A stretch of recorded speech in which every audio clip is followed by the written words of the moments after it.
2025 भर्तियों का वर्ष आज ही सुनिश्चित करें अपना सिलेक्शन और डाउनलोड करें तैयारी कर लो ऐप। उपेन यादव से बात करेंगे। उपेन, रीट लेवल 2 रिवाइज परिणाम आने के बाद बहुत ज्यादा स्थितियां खराब होती जा रही है, चयनित शिक्षकों के बाहर होने का खतरा मंडरा रहा है। देखो, काफ़ी कॉल और मैसेज मुझे मिल रहे थे और क्योंकि मैं युवाओं के बीच में रहा हूँ, कर्मचारी चयन बोर्ड अध्यक्ष से समय लिया था, वो अभी सचिवालय गए, उनसे मेरी मुलाकात होगी। क्योंकि चाहे वो सूचना सहायक भर्ती हो, चाहे संगणक भर्ती हो, चाहे जूनियर अकाउंटेंट भर्ती हो, चाहे ये जो प्रभावी शिक्षक है, इन सब मुद्दों को लेकर उनसे चर्चा करूंगा। माननीय मुख्यमंत्री जी से भी मैं मुलाकात करके मैं बात रखूंगा।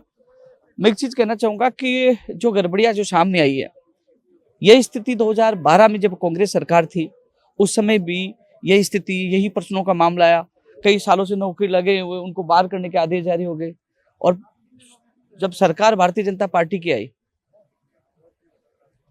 और जैसी सरकार आई और उन्होंने उन जो प्रभावित शिक्षक थे जो बाहर हो रहे थे उनके लिए छाया पद सृजित करके उनको नौकरी दी।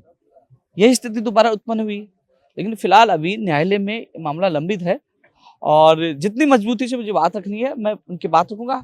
आपने देखा होगा पहले दिन से हमारे यशस्वी मुख्यमंत्री श्री भजनलाल जी युवाओं के हित में पहली शपथ लेते सबसे पहले SIT का गठन करना, पेपर लीक माफिया को जेल में डालना, फर्जी डिग्रियों के खिलाफ कार्रवाई करना, भर्तियों की घोषणा करना, लगातार अच्छा काम कर रहे हैं और इनकी बात मैं पूछूंगा और मैं पूर्ण विश्वास के साथ कह सकता हूँ कि छात्र हित में निर्णय होगा, छात्रों के साथ न्याय होगा। उपेन, रिवाइज परिणाम जारी हो रहा है। देखिए, इन चयनितों का कोई कसूर नहीं है, न इन्होंने कोई पेपर लीक किया है, न ही किसी तरीके से बात करें फ्रॉड करके आए। ये अपनी मेहनत से लगे। ये बोर्ड की गलती थी कि सवालों को बदलना, इनकी कोई गलती नहीं है।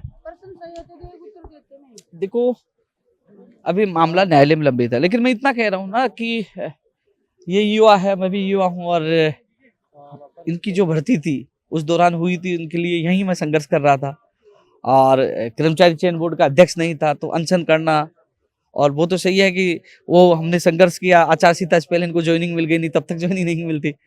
लेकिन जो मदद होगी मैं माननीय मुख्यमंत्री से मिलूंगा, इनका मैं साथ नहीं छोड़ूंगा, इनकी बात रखूंगा और उम्मीद है कि इनको न्याय मिलेगा। इसके अलावा और भी जैसे फायरमैन भर्ती हो, वीडियो भर्ती हो, सूचना सहायक भर्ती हो, उनके परिणाम भी अटके हुए हैं। लगभग आधा दर्जन से ज्यादा भर्तियां हैं जिनके परिणाम अटके हुए हैं। आपसे लगातार संपर्क कर रहे हैं कि मांग उठाओ।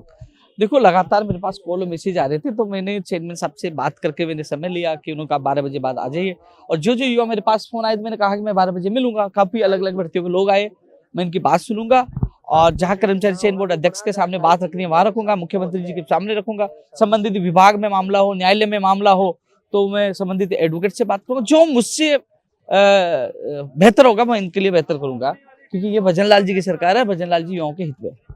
उपेन, 2022 का उपेन का धरना सबसे ऐतिहासिक धरना, बहुत सारे किए, 11 साल तक संघर्ष किया, नियमित कंप्यूटर अनुदेशक की मांग को लेकर एक धरना किया था जो इतिहास बना था।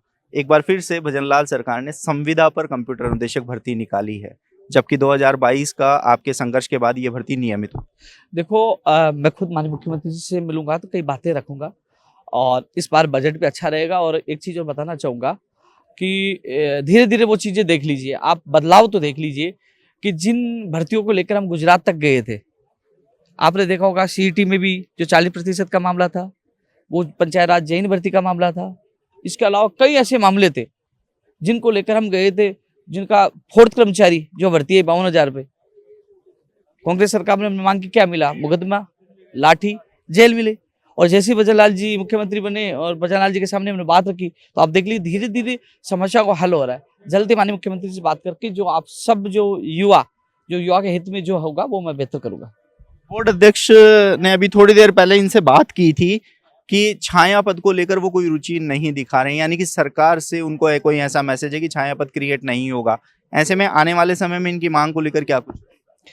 मैं अभी कह रहा हूँ कि पूर्व में भी न्यायालय के कई फैसले आए हुए, रामधन को मौत का है, कई ऐसे फैसले हैं और अभी मामला न्यायालय में है और राज्य सरकार न्यायालय के जो फैसलों की, जो सुप्रीम कोर्ट तक के फैसले हैं, उन फैसलों के अनुरूप, क्योंकि पहले भी छात्र हित में फैसले हुए हैं, तो आने वाले समय में बेहतर होगा, अच्छा होगा। क्या एक बार फिर से उपेन यादव युवाओं की मांगों को लेकर उतरते हुए नजर आएंगे सड़कों पे? नहीं, उतर क्यों रहा हूँ, जब मैं सीधा मुख्यमंत्री जी से मिल रहा हूँ, बात पूछा रहा हूँ, मुख्यमंत्री जी सुन रहे हैं और मुख्यमंत्री जी की तरफ से यह है कि कोई भी युवा की बात है तो पूछा है, तो मैं पूछा रहा हूँ। सड़कों पर उतरने की आवश्यकता है। ये थोड़ी है कि गुजरात और उत्तर प्रदेश में अशोक गहलोत जी से, पूर्व मुख्यमंत्री से मिलने के लिए हमें आंदोलन करना पड़ता था। यहाँ तो मैं सीधा मिल रहा हूँ ना, तो ये आंदोलन की आवश्यकता नहीं है। ये आज प्रदर्शन थोड़ी है, ये तो मैं कर्मचारी चयन बोर्ड अध्यक्ष से समय लिया था मिलने के लिए, तो इन लोगों ने कहा कि आप कहाँ मिलोगे, क्योंकि मैं यह सब कुछ छोड़ के साफरा जा चुका हूँ, मेरा कोई ठिकाना नहीं है। यहाँ तो कहीं पे मिल सकता हूँ, किसी पार्क में मिल लिया, कहीं भी मिल लिया। तो यहाँ मिलने का समय दिया तो मैंने कहा वहां मिल लूंगा। तो ये लोग बड़ी संख्या में यहाँ मुझसे मिलने आए हैं कि जो अपनी बात लेकर आए थे, इनकी बात मैं माननीय मुख्यमंत्री जी तक और तमाम जो अधिकारी शिक्षा विभाग के, चाहे शिक्षा मंत्री जी, उन तक पहुंचाऊंगा और इनके प्रतिनिधिमंडल को मुलाकात करें।